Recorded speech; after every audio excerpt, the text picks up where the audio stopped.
I need to do another Wolverine pose coming out of the water, see how it compares to a year and a half ago when I first did it. I was in the shade then too. I was back when I didn't know anything about light and all that, how much better it looked in the sun. So it actually doesn't look half bad, even considering it's only the whole thing's in the shade. I'll have to compare it with now, like noontime in the middle of the sun. I look badass. Yesterday I was looking up back stretches to see if I could find a way to fix my back. This is the only thing that worked. I was lying on it for hours. And the spa, that definitely did work too. And I definitely noticed that all the demonstrators are women, almost all of them, and the few that are dudes have like a runner's physique. As if I don't have runner's physique, I basically look like a runner too. A little bit of tone. And for some reason, dudes are always feminine. Or maybe that's just how yoga is supposed to be, and I just refuse to do it like that. I don't know. They're always just like, hey, Macarena. I think that's one of the many reasons why yoga is not as widely participated in by guys in general, because it does have that feminine woo-woo as well label attached to it. I mean, I've been to plenty of classes. I used to go, I don't know, a handful of times every year with my mom or brother, not brother, sister or something. Ooh, and I was almost always the only guy there. But the point of me bringing this up is, like culture, we can pick the parts we like and disregard the parts we don't like. So for yoga, I tried all the woo-woo, breathing specially, the special form, being all gentle like you see in the, typically what you see yoga is demonstrated as. I was like, I don't see the benefit in it, so I don't do that part. I just do the parts that I think are cool. Being able to stretch or do a back bend or whatever else crazy yoga pose there is, some handstands and whatnot. And it just helps, especially as I'm older, to be able to do just general anything. Able to do more things in general. Balance and unicycle, skateboard, jumping. I think another reason why I like doing it so much is because no one else can. Like no other dudes my age. Haven't seen any. Being super flexible. It's really not even that difficult, to be honest. I mean, I'm sure it's difficult as fuck if you do it the advertised way, which is doing this type of shit every day for years and years, which I sure as fuck do not do. The only reason I started doing yoga poses at all, really, is more recently, because I found out I was fairly flexible already from sitting on the floor all the time. So, of course, doing yoga poses was already fun, because I could do a lot of them already. All I had to do was spend hours and hours a day sitting on my ass, doing whatever else I normally do. I swear, we are pros at gatekeeping the stuff we're interested in or like doing. Not necessarily maliciously, but the stuff we're doing or interested in, like, I don't know, a hobby like yoga, we want to talk it up and make it seem super cool and hard and difficult. Otherwise, it's not worth telling people about. But I think we go too far in the direction of making it seem difficult that hardly anyone else even wants to try it. I'm sure it applies to many things. I just only have personal experience with yoga or like triathlons. I've done, I don't know, a handful, 10 maybe triathlon sprints up to a regular length, which is shit. I think is it a 10K, 20-mile bike, and miles. I don't know. It's fairly long. It took over an hour. I only started triathlon just because I was pretty decent at swimming and running. I figured how hard could biking be. It's not really that difficult, but I can't stand it. But anyway, so like I was saying, the triathlon is another example of a hobby that seems to be gatekept just inadvertently by its participants that want it to seem really cool and complex to anyone they tell about it, but I think they just end up making it sound too intimidating and confusing that no one really, it ends up hurting their numbers, participation. So my lazy ass, I'm too lazy to look into much of anything before trying it out myself, just because I don't want to know. There's all sorts of books about yoga and triathlons and fasting and everything, all that. I haven't read a single one. I flipped through a couple of the bookstores. As soon as I opened it, start flipping, I'm just like, fuck this. I gotta do all that. No way, Jose. And even running, stride length and shoes and pacing, training regimens, blah, blah, blah. Fuck that. I mean, I might have discovered on my own that I need to listen to that kind of thing. If the first time when I didn't listen to it, I failed, but it was the complete opposite. I purposely don't listen to any of the complexities, specific details and all that. Just say fuck it and do whatever I want, and I end up doing pretty darn good on my own. Better, in fact, than most, I would argue, for my age at least anyways. And let's be honest, it saves a fuckload of time to just do the things you're interested in and like, I'm gonna try, versus feeling like you have to read all about it and know everything about whatever it is you're participating in, triathlons or yogas or otherwise. Yoga or otherwise. I can do like, I don't know, 80-90% of the yoga poses. Vast majority of them, and I don't know shit about all the woo-woo or vinyasa, yasa, asana. I don't have anything against it. If you like that part, go for it. I'm just not going to do it just because some yogi or whoever suggests it, especially if it's someone that, or instructor or whatever, that isn't as good as at yoga in general than I am. That's another reason why I have such a hard time listening to wellness coaches and nutrition, lifestyle coaches and all that shit. I recently started listening to just random podcasts about health and wellness, fitness or whatever, just out of curiosity, because I haven't really ever listened to one, for the same reasons why I don't read any yoga books or any other triathlon books or any of that. Because every time I listen to them, it just bugs the shit out of me. I'm just rolling my eyes. Everything they say about nutrition, hey, it's fine. If it works for you, knock yourself out. I got no problems with it. But literally, the vast majority of what they suggest we do is literally the complete opposite of what I do on a daily basis and have for the last 6 years. So I'm just like, sorry. Especially when you consider the whole food pyramid. It was a crock of shit and it completely changed recently. There's just such a huge incentive to make things like health and fitness as complicated as possible in order to make money off of it. So it's understandable why it's happening, but I still call it bullshit. I was listening to a podcast with Tim Urban, I think his name is, and he was talking about if you put, the history of humanity, the last 250,000 years into 1,000-page book, so there'd be 250 years on each page, from the 1700s to now would all fit on page 1,000, the last page. So in all that time, humans haven't really changed much. Physiologically, biology, psychologically, cognitively, we're about the same. But I'm supposed to believe that the best thing for us, health and nutrition-wise, has completely changed from when we were cavemen or whatever, cavewomen, who mostly sat on the floor because there wasn't chairs or furniture, and had to cook on a fire and eat whenever the fuck they could, not exactly at morning, afternoon, and night, 3 square meals a day, and snacks in between. They ate whenever the fuck they had the option, which, in other words, basically forced them to eat like a feast once a day, and the rest of the time they didn't eat, which is more or less what I do. Oh, jeez. So, although most of the time I do eat fast food, or food that's not the greatest for me, I'm not necessarily advocating that that's the best way to do it. Obviously, eating a little bit healthier and not as much sugar would be more ideal.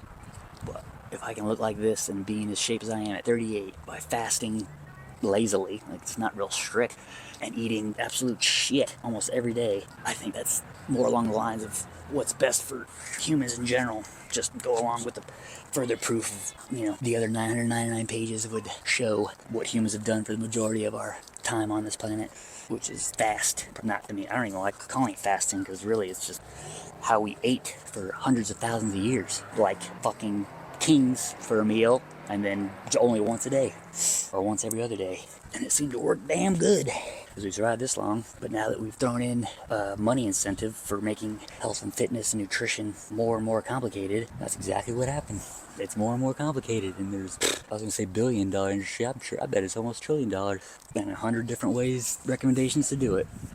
So, I ain't doing all that. I've always liked that saying, you can talk the talk, but can you walk the walk? Because if you can walk the walk, it removes any need to talk. There's no talking if you can walk the walk. It leaves no room for discussion or bullshit or controversy or arguments. I think obviously communication is super important, but humans have become pros at being fake bullshit masters. So I think most of us would rather just see the proof versus having to dig through the morass of bullshit that we normally do when somebody tells us something. I was recently thinking, it's been 6 years and not a single person's asked me, one person has asked me how I got my physique in 6 years. It was a stranger, it was an older guy, and I told him, I said, I fast, sit on the floor, just stay active doing whatever interests me. Which I prefer to do, like yard work and stuff, but more recently I've just been going to the gym. But I was thinking, why doesn't more people ask me? Of course, I don't know for sure, but I got lots of guesses. But the main reason is I think we've all been so accustomed or learned that, getting the information of the horse's mouth is, or at least used to be, beneficial and worthwhile. But now everyone's so full of shit, it's almost not even worth asking people anymore, because whatever the actual answer is, you're most likely not going to get from the person you ask. They're going to tell you whatever happens to be in their best interest at the time. Like, what's his face? LiverKing or whatever, motherfucker lied his ass off. Making people think he got fit by eating fucking ridiculous shit like raw liver. What the fuck? And the whole time he was on steroids, piece of shit. So I'd be weary as fuck too. I still am. That's why I'd like to test it out on my own. And it's not even like testing. Everything I've done and do now, or half figured out, is not just because one day I felt like doing it. I know I have no willpower, discipline, and any of that. I had to force myself, like the sitting on the ground thing. The only reason I started doing that is not because I was like, hey, this is a good idea, I'm gonna start sitting on the ground. No. It's fucking impossible to do when there's perfectly good chairs all around you and a couch. The only reason why I started is when I moved without any furniture. I drove across the country, or literally didn't have a place to sit except the floor. So I completely understand why it's so hard to start something different. God knows I never do, for the most part, unless I force myself to do it. Only eating once a day. I don't keep food in the house, like, at all. It forces me to leave and eat if I'm hungry enough, which I always am. At the end of the night, remove all the temptations, because God knows I can't avoid them. Alright, I think I'm out here enough long enough. I don't want to get burnt. Burnt it more. Last time I posted something while I was talking, I was doing something else, cleaning my bike. I was just gonna sell it, but while I was talking, I was not really cleaning it. I was trying to, but like I've said before, I can't really do two things at once. I'm not good at that. But I don't ever just set up a camera to start talking. I just set up the camera to record whatever I happen to be doing at the time, and then sometimes I'll talk if I feel like it. But yeah, he was right, but he was kind of negative about it, or derogatory. Like, oh, I like how you're supposed to be cleaning your bike, but you're not actually doing anything. If we all had a little bit more empathy, like I try to have empathy and just putting yourself in the other person's shoes before making some comment like that, or you can make any comment you want, but I feel like I try not to be negative unless I've experienced it myself, or at least try to put myself in the other person's shoes if, you know, situation was reversed. Like if he had ever tried, for walking the walk, instead of making a negative comment about, oh, I look how you're talking, well, you're supposed to try and clean your bike, but you're not doing shit with your bike, you're just talking. If he really wanted to get me, he could have recorded a video of himself talking on any topic, I don't know, how to make a peanut butter and jelly sandwich, while doing something else like cleaning a bike. For, you know, for a minute or two, just to see for himself that it's relatively difficult. Whoever says they can multitask, I would challenge them to brush their teeth while they're washing their body in the shower. It's like fucking impossible. I've been trying to do it for years and I still can't. You just end up not brushing your teeth well and not washing your body well. But anyways, if he would, especially with the accessibility of everyone being able to take videos, but he would have tried to make a video experience for himself. Like, fuck, it's kind of hard to say something coherently and do anything else up to including cleaning a bicycle. I'm not gonna talk shit about it because that's harder than I thought. And guess what? That's the case with nearly everything for talking shit about whatever. Put yourself in that person's shoes and think about it for a couple seconds, and 9 times out of 10, what's the saying? Yeah, don't knock till you try it. Love that. Because once you try it, almost 99% of the time, you no longer feel the need to knock it. You're like, oh shit, that's a lot different than I thought it was.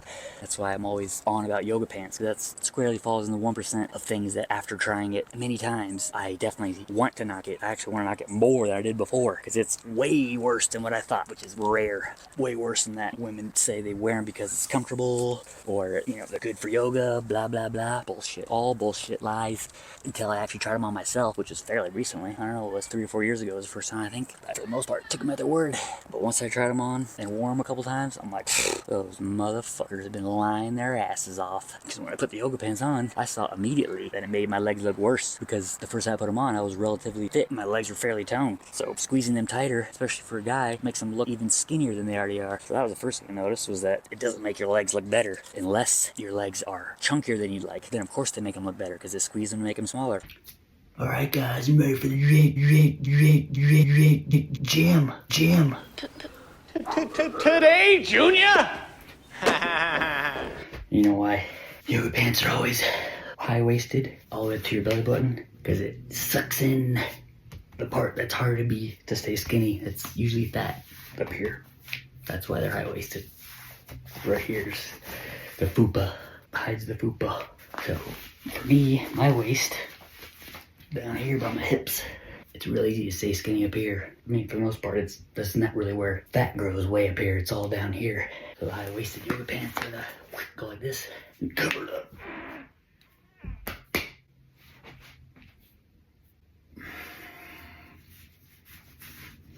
Jim, go, yeah. And the other thing, the flexibility, or, you know, that they're good with doing yoga. Nope, bullshit, they are not. They fucking suck ass. And they're certainly not better than shorts, especially nowadays where no one really wears jeans. It's all those, like, Lululemon type fabric that bend better than yoga pants. I can do this, or try to do the splits in my freaking regular khaki pants. I can move so easily in them. So it's not because they're good with yoga. That's bullshit too. And what's the other one? Comfortability? Nope, that's bullshit too. They're not comfortable at all. Even if you take out, you know, the fact that I have different private areas, yoga pants are uncomfortable as shit. They're tight as fuck. Leave lines on your legs. Feels like your legs are tied together when you try and sit down to go to the bathroom. Ugh, very bothersome, especially compared to shorts, which puts nothing around your legs. But shorts isn't an option when your main priority is to increase your self-confidence by covering up your legs as much as possible, or making your legs look as good as possible, because you know and we know they're fatter than you would like. But the best combination is yoga pants with a bra or sports bra. Same with dudes who wear baggy sweatpants with a tank top. Dudes do that because, for the most part, but the majority of dudes have a harder time bulking up their legs to stay in proportion with their upper body. So it's easier to just throw on a pair of sweatpants. Boom, bam. Don't have to worry about working out your legs. But with the only downside, same with women, is that they're hot. So if you're wearing like a sports bra, it's usually because it's warm out. So you definitely want to pair that with a pair of shorts, which is cooler. But yoga pants, nope, that won't cool you off. Yoga pants are hot as shit. Sweat your ass off in those things.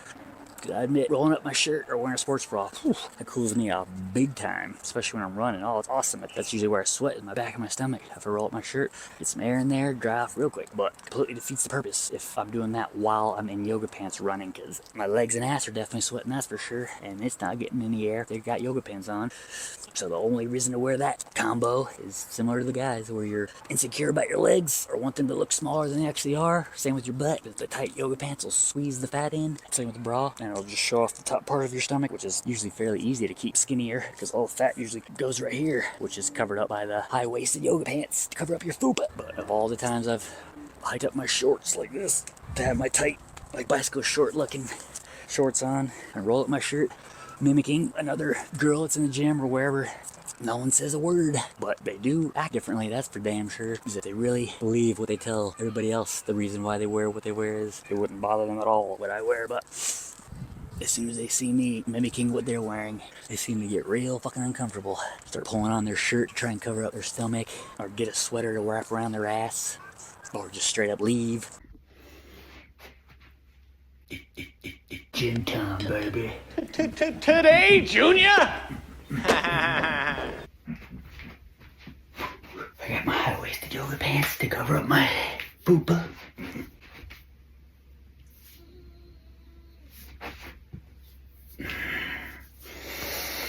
This is a natural waistline's down here, but you usually see people with it way up here because it sucks in your gut. Same thing goes for guys, but we typically wear looser fitting pants with our tank tops because we're usually self-conscious about our skinny ass legs, so we cover them up while flexing our upper body. We're all guilty of it. Just fucking be honest about your shit.